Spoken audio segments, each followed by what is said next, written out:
Welcome to the Fantasy NASCAR podcast. I am Race for the Prize. You can go to racefortheprize.com to get access to the Fantasy NASCAR spreadsheet. $30 for the month of February. Maybe that's not a good deal for you. Maybe you just want to buy a single weekend, $12. You get all of Las Vegas. We're going to talk Las Vegas Xfinity today in today's first and only Fantasy NASCAR infomercial. Basically, what we do here is I go through data. We talk pure racing.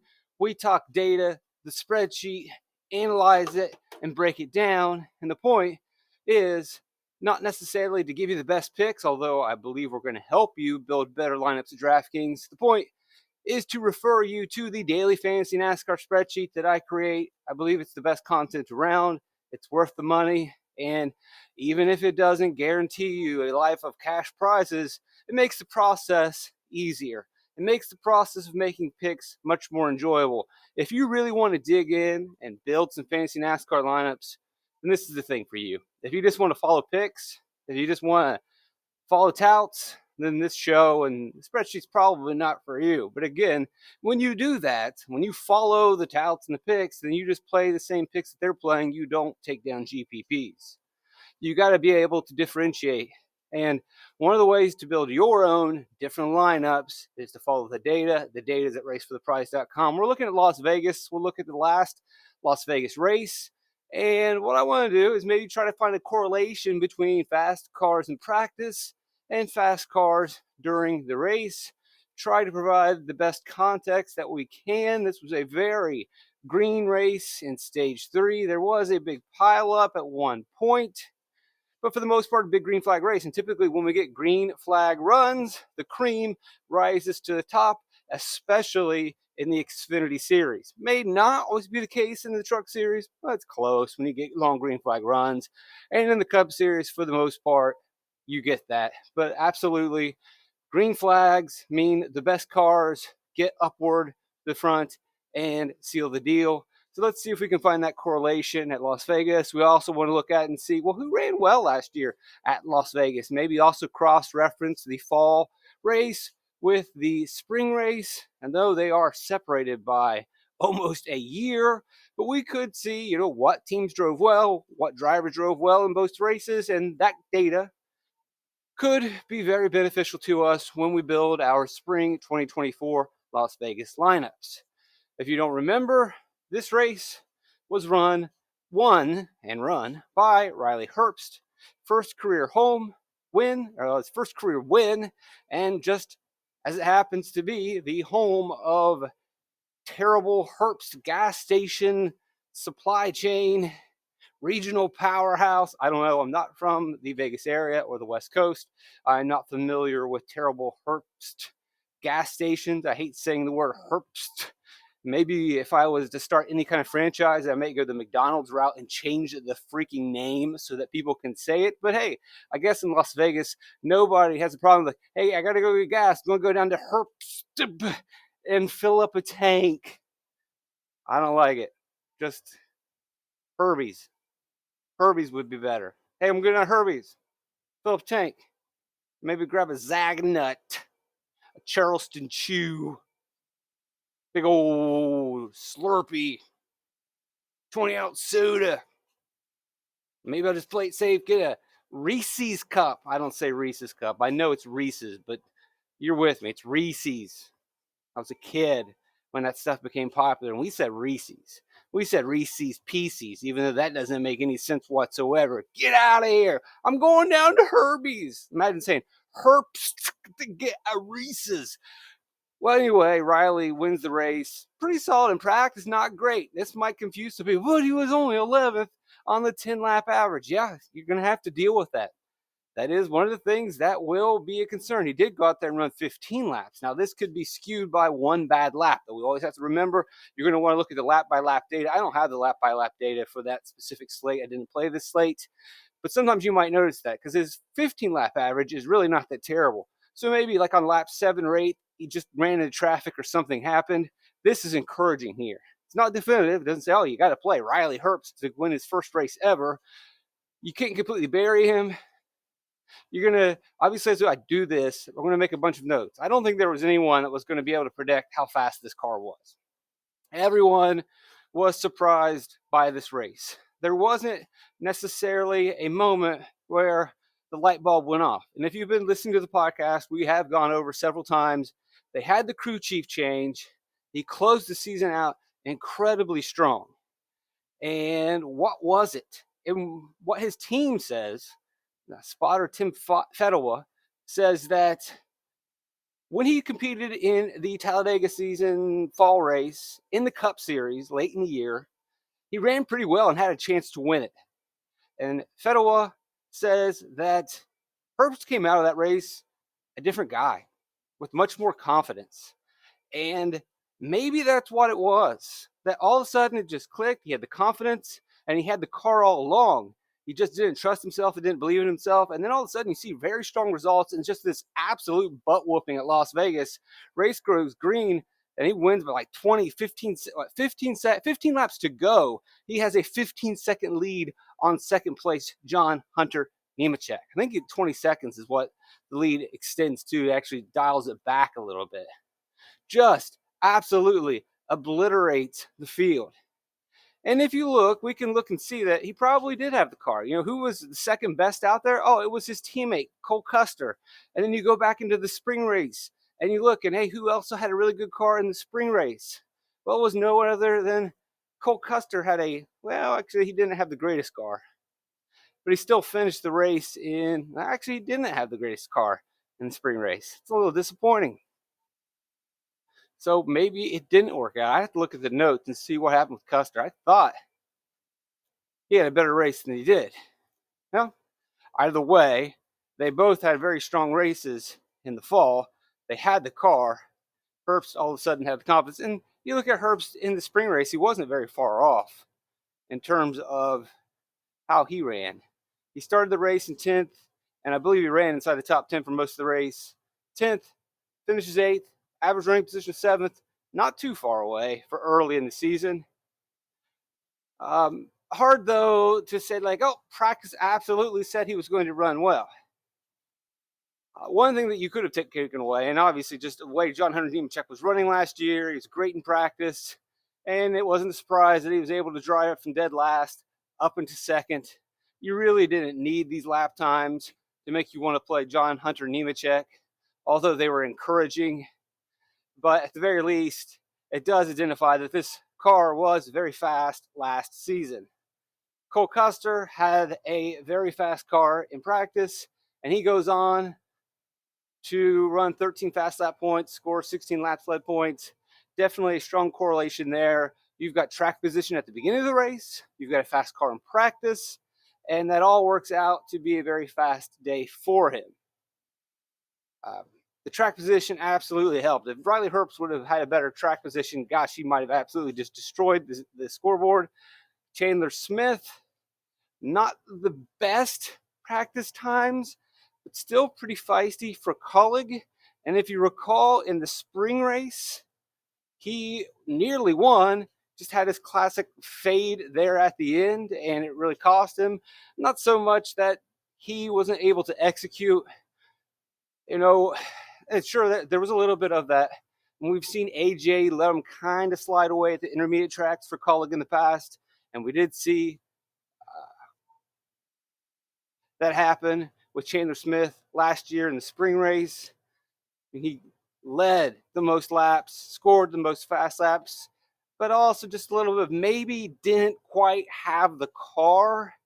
And Austin Hill and Justin Allgaier got around him. That was a very good finish, a lot of battling. Smith maybe could have won that race. Didn't quite play his card right, but I still think that Austin Hill's RCR had just a little bit more speed at the end, and Allgaier as well.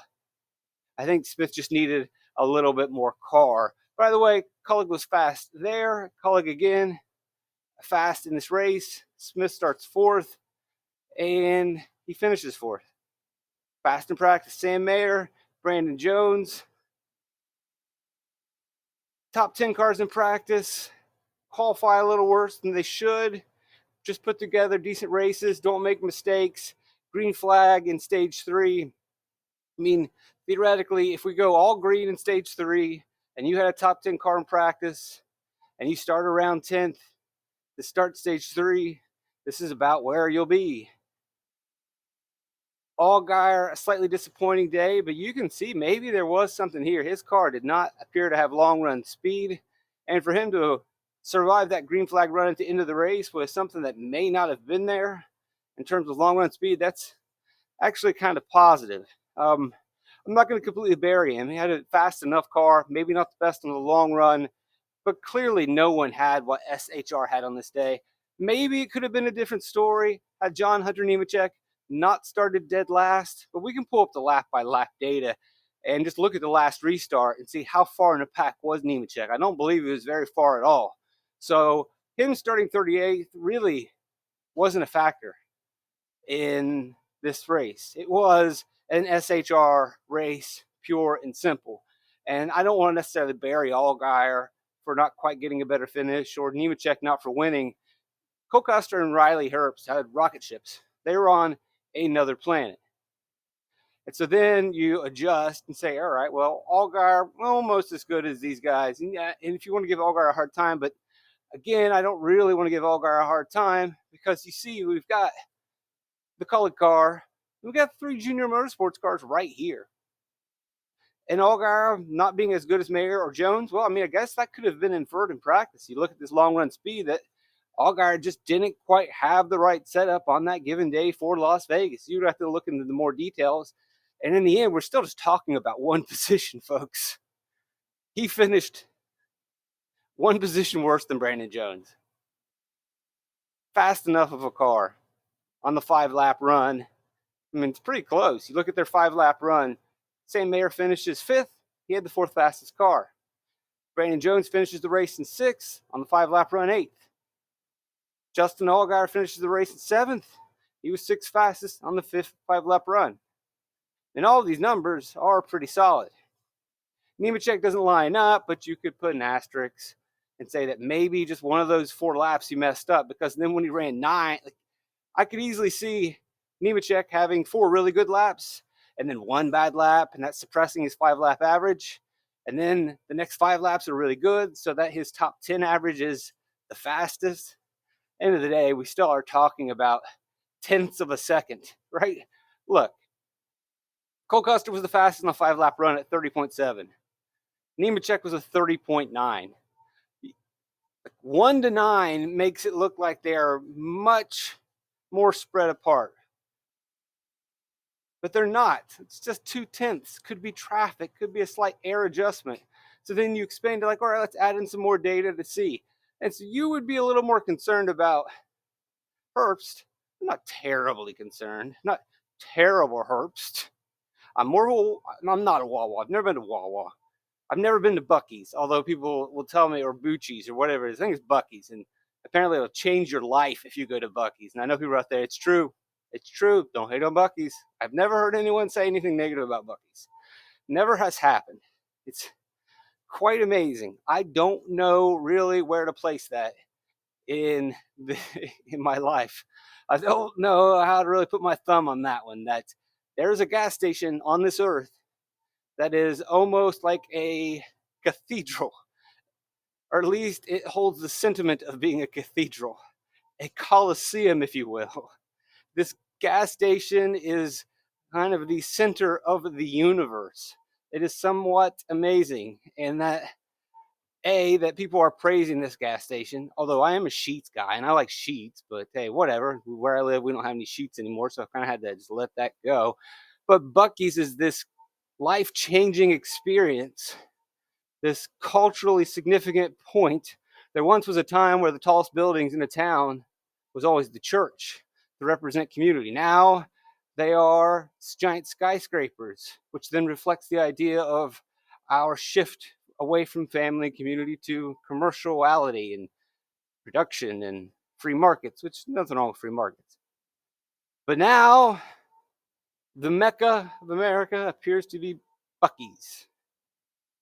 I don't know what that says about our society, but I'll just continue to sell fancy NASCAR spreadsheets. And $30. I do not accept terrible Herp gift cards. So far, I think the practice data kind of reflects where these drivers are finishing. At least look at these junior motorsports drivers. Austin Hill was not very fast, and Austin Hill had an okay day, but not a great day. So you would see this date and say, not really that excited about Austin Hill. Just doesn't look like it's his day. And it wasn't really his day. He's okay, but he's not a factor in fantasy. Matt Snyder subbing in for JG or for Colleague in this race, which Colleague has had some pretty fast cars at Las Vegas, as we've seen with Chandler Smith. Daniel Hemrick's been halfway decent. Daniel Hemrick was pretty good in practice. That sounds like fool's gold to me. I've seen Daniel Hemrick enough. His one win in 270 races to know I'm not playing him. I'm sorry, folks. Ain't going to happen. You're laying down hot laps in practice. Doesn't matter. Daniel Hemrick, that's times where I'm going to be highly subjective and trust my own lived experience and my knowledge and use critical Hemrick theory and use the dialectic to fight the positive and see the power struggle through the lens of inequity and just simply cross off Daniel Hemrick. I'm not playing him. Myatt Snyder, I've seen enough of Myatt Snyder to know that the kid just has connections in the racing world, uses those connections to get sponsorships, uses those connections to get rides, and then just never does anything. And the kid was over in the Euro Series for a reason. Just doesn't quite have the talent. Nice kid, nice family. And then again, he just didn't have the car. Decent finish, though. He finished 10th. Not terrible. I mean, it's a Colleague car. Give them credit. They finished 10th and 11th. That's not bad. They're right there. I mean, you look over here at the left side of the screen. We got the big boys. Stuart Oskills. You got Joe Gibbs, which, last season, in previous seasons, you would always have bunches of Joe Gibbs everywhere. But last year and recent years, the filler cars and the other young guns haven't quite lived up to expectations. Now, I believe that's really going to change this year with Creed stepping in, with Chandler Smith stepping over. It's going to be very interesting to see where Gibbs goes. You kind of got to go back almost a handful of years where we saw several competitive Gibbs cars. Over the recent years, it was just Nemechek. It was just Ty. It was just the guy that was taking a step down to fill a ride. Your Harrison Burtons really weren't consistently getting things done. All right, I got to take a breakfast break to get some pancakes ready for the boy, and then I'll be right back. Welcome back. Blueberry pancakes, banana, milk. They are microwave pancakes, not scratch. I apologize. I never even thought to worry about that or that I would be judged by that until this very moment, thinking of the people that are listening to this podcast. And there's probably a couple of you scratch only dads listening to this pod. Well, it's Wednesday morning, 6 a.m., getting ready for work. We go microwave those blueberry pancakes, and there's not going to be any fuss about it. And if there is, I'll just smather and slather on the butter and the syrup until the taste is bueno. It is Pancake Day. Actually, yesterday was Pancake Day. Fat Tuesday for you Germans out there. Got to clear the cabinets. Got to get rid of all the fats and butters for the fasting of Lent. Mardi Gras literally translates into Fat Tuesday. Mardi being Tuesday, Gras being fat. Did you know the carnival means literally farewell to meat? Carne-val, farewell to meat. Hey, you learned something on this podcast. Is the practice data matter? Going down through, looking for some names, familiar drivers. Lane Riggs wasn't with JGR in that race, was he? I thought Lane Riggs was with Colleague, and Myatt Snyder was with JG. Let me double check that. Maybe I inputted the data wrong, because I could have swore that in that Las Vegas race, it was the other way around. I apologize. It's going to take me a couple seconds to pull this up, but that's okay. As I do pull it up, I can always give you the quick reminder that you can get access to the Fantasy NASCAR spreadsheet by going to racefortheprize.com. $30 for February, $12 for a given weekend. Those rates change depending on how many races are during a given weekend or how many races are during a month. So we'll see what March looks like, but you still get the same sort of data.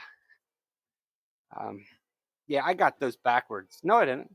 Yeah, Riggs was with Colleague. Snyder was with JGR. That's what I thought. And I mean, I think that's just more like Snyder, JGR, just disappointing with their sub drivers. Colleague, Scotty's boy, as we all know, Lane sounds like the 80s action movie star because, that is, Riggs was the name of Mel Gibson's character in Lethal Weapon. Give me your gun, Riggs. Put your badge on the table. This is the last time. I warn you. Come on, Chief. One last chance. We can get this guy. I know what they're doing. I know the cocaine is out there. I've heard it before, Riggs. Turn in your gun. Put the badge on the table. Damn it, Chief, you don't know what you're doing. That's Lane Riggs. Colleague having himself a good day. Connor Mosack, how about that?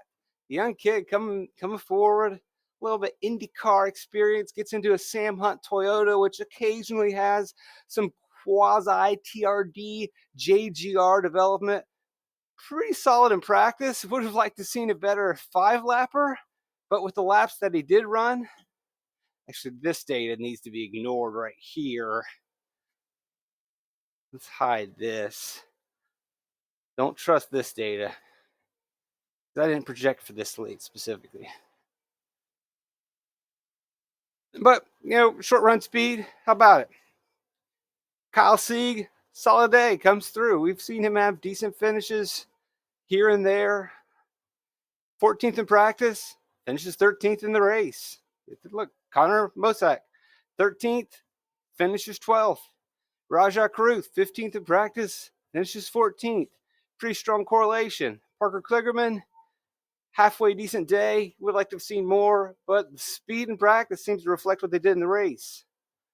I don't know how Brendan Poole went out there and laid down that lap. This is one that might perplex some and disappoint some. Josh Berry starts on the pole. Didn't have short run speed, but just couldn't nail the one lap. But really good 5-lap, good lap, 10-lap. But I talked about this in a previous podcast, and there's a good point to be made here about Josh Berry's performance. And that's what we'll close with. And we can look at the lap-by-lap data from Las Vegas to show what really hurt Josh Berry. He appeared to have a top 10 car, kind of faded a little bit at the very beginning of the race, faded back in traffic, didn't quite have the speed, but still, through the first 2 stages, was around a 7th place car. Well, here's the thing that happens occasionally. It wasn't necessarily they had a bad restart right before a long green flag run, which will absolutely bury you. Right? If we go completely green in stage 3 and you have a bad restart to begin the stage and get buried in traffic, tough luck. You just had a terrible day. What really killed Barry is he had a bad pit stop. Went from 7th, drops down to 15th. Hey, you got a fast car. You'll be all right if we get some cautions. If it goes completely green, you're probably not going to dig your way out of it. And he is unable to dig his way out of it. And that's really what hurts Barry. Kligerman as well. May have had a top 10 car, might be pushing it a little bit. Look, he lost all these spots on pit road. I don't know if he had a penalty, but he slowly worked his way out of that. And he is starting in a very similar position to Josh Berry. These guys had better cars than is reflected. They were better drivers than is reflected in the finishing position. But because this went green and their starting position at the beginning of the stage, pretty much just sealed the deal. Sheldon Creed as well. Maybe he could have been better, but just where he was starting, it just didn't work out for him. Maybe he pushed a little bit more than he should have, and that really hurt his ultimate finishing position. And maybe that's why some of these other guys who may not necessarily have pushed as much, like Kyle Sieg or Connor Mosack, and were able just to be a little bit faster on the long run, even though they, didn't really pass those guys on the charts. But something that you really can't predict. It's just going to happen. Like, oh, well, his practice data said that he would be a top 10 car, and he wasn't. Yeah, but his practice data is not going to tell you if he had a bad pit stop on lap 93 and got buried in traffic before a long green flag run. Sorry, that's just not going to happen.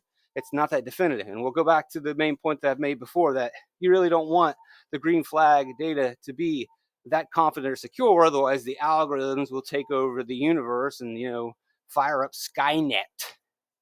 All right, that'll do it for today. Thanks for joining me. RaceForThePrize.com. That's where you can get access to the fancy NASCAR spreadsheet. $30 for the month of February, $12 for any given weekend. Mark sheets will be announced sooner than later. Live shows on the horizon. I hope you join me and we hang out. Venmo, PayPal, Cash App.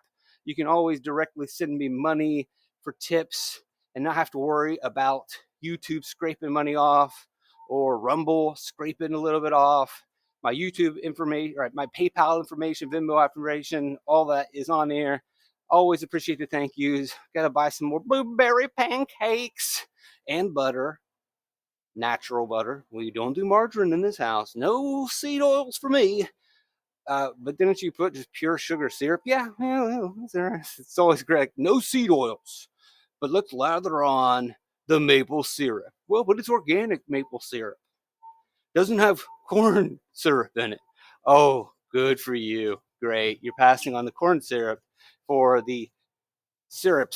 All right, great. Go punch a hole in a tree and suck out the syrup. Whatever you got to do to sleep at night. And I will try to sleep at night sometimes. Blessed to have you guys around. Love you guys. Trip to Light's fantastic.